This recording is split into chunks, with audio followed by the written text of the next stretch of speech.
د امر بالمعروف نهي عن المنکر او شکایتونو اوریدلو وزارت مسؤلینو د اسلامي ارزښتونو د پالنې، میرمنو د حقوقو خوندیتوب، د قومي او ژبني دښمنیو د حل، ټولنیز عدالت د ټینګښت او د ټولنیز اخلاقي سمون لپاره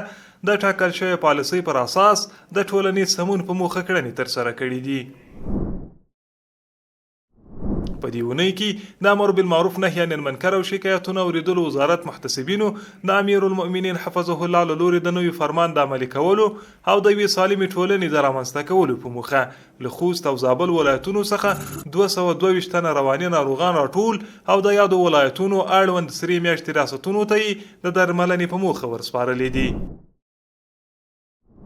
د امر بالمعروف نهي عن المنکر او شکایتونو اوریدلو وزارت محتسبینو په دې اونۍ کې د میرمنو د حقوقو اړوند 53 بیلابېلې قضیې حل کړي دي چې په دې قضیو کې 22 د کورني تاوتریخوالي، نه د میراث، 11 د غیر شرعي نکاحګانو، 4 د ولور، 2 د نفقې ورکړي او پاتې 15 د طلاق قضیې حل شوي دي.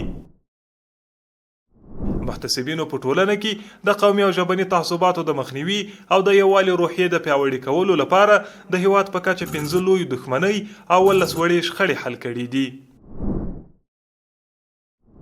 د امر بالمعروف نهي عن المنکر او شکایتونو اوریدلو وزارت محتسبینو په ټولنه کې د ناوړو دودونو د مخنیوي، ټولنیز عدالت د تامین او د خرافاتو د مخنیوي په موخه 15 تنه کوډګر نیولي او د شرعي پریکړې په موخه عدلي او قضایي ارګانونو ته ورپېژندلي دي.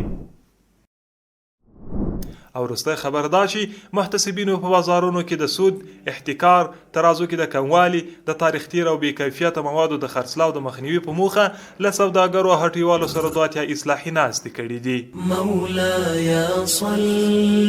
وسلم دائما ابدا